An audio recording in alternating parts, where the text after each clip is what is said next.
بسم اللہ الرحمن الرحیم الحمدللہ والصلاة والسلام علی رسول اللہ اما بعد۔ جیسا کہ پچھلے درس میں ہم نے سورہ آل عمران کی آیت نمبر 42 اور 43 کی تلاوت، ترجمہ اور تفسیر سماعت کی، جس میں اللہ تبارک و تعالیٰ نے ارشاد فرمایا،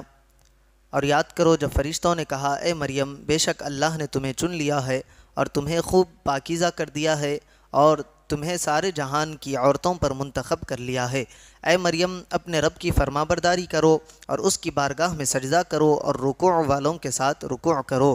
یہ غیب کی خبریں ہیں جو ہم خفیہ طور پر تمہیں بتاتے ہیں، اور تم ان کے پاس موجود نہ تھے جب وہ اپنی قلموں سے قرعہ ڈالتے تھے کہ ان میں مریم کی پرورش کون کرے گا، اور تم ان کے پاس نہ تھے جب وہ جھگڑ رہے تھے۔ اب اگلی آیت میں ارشاد باری تعالی ہے، اذ قالت الملائکۃ یا مریم ان اللہ یبشرک بکلمۃ منہ اسمہ المسیح عیسی ابن مریم، اور یاد کرو جب فرشتوں نے مریم سے کہا اے مریم اللہ تجھے اپنی طرف سے ایک خاص کلمے کی بشارت دیتا ہے جس کا نام مسیح عیسیٰ بن مریم ہوگا، وجیہاً فی الدنیا والآخرۃ ومن المقربین، وہ دنیا و آخرت میں بڑی عزت والا ہوگا اور اللہ کے مقرب بندوں میں سے ہوگا۔ ان اللہ یبشرک، بے شک اللہ تجھے بشارت دیتا ہے۔ حضرت عیسیٰ علیہ السلام کو کلیمۃ اللہ اس لیے کہا جاتا ہے کہ آپ علیہ السلام کے جسم شریف کی پیدائش کلمہ کن سے ہوئی، باپ اور ماں کے نطفے سے نہ ہوئی۔ رب تعالیٰ فرماتا ہے ان مثل عیسیٰ عند اللہ کمثل آدم،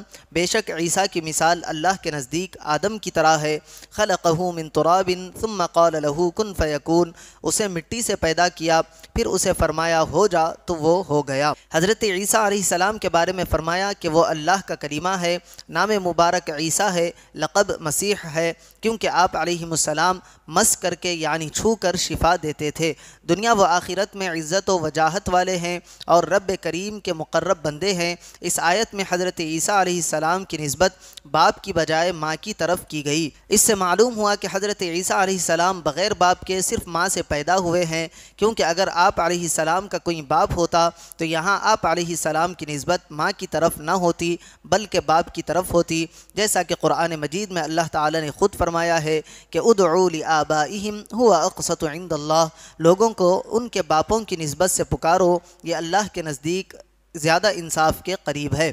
وہ اگلی آیت میں ارشاد ہے وَيُكَلِّمُ النَّاسَ فِي الْمَهْدِ وَكَهْلًا، اور وہ لوگوں سے جھولے میں اور بڑی عمر میں بات کرے گا، وَمِنَ الصَّالِحِينَ، اور خاص بندوں میں سے ہوگا، وَيُكَلِّمُ النَّاسَ فِي الْمَهْدِ، اور وہ لوگوں سے جھولے میں کلام کرے گا۔ حضرت عیسیٰ علیہ السلام کی تین شانیں یہاں بیان ہوئی۔ پہلی یہ کہ بات کرنے کی عمر سے پہلے ہی کلام کریں گے، چنانچہ سورہ مریم میں اس کا ذکر تفصیل کے ساتھ آئے گا۔ دوسری بات یہ ہے کہ پکی عمر میں لوگوں سے کلام فرمائیں گے، اور وہ یوں کہ آسمان سے اترنے کے بعد آپ علیہ السلام لوگوں سے کلام فرمائیں گے۔ اس سے ثابت ہوا کہ حضرت عیسیٰ علیہ السلام آسمان سے زمین کی طرف اتریں گے، جیسا کہ حدیث شریف میں وارد ہے، اور دجال کو قتل کریں گے۔ لہٰذا جیسے آپ علیہ السلام کا بچپن میں کلام کرنا معجزہ ہے، ایسے ہی پکی عمر میں اس طرح کلام کرنا معجزہ ہے۔ تیسری بات جو بتائی گئی کہ اللہ تعالیٰ کے خاص بندوں میں سے ہے۔ مجموعی طور پر سورہ آل عمران کی ان دو آیتوں میں حضرت عیسیٰ علیہ السلام کی بہت سی صفات بیان ہوئی۔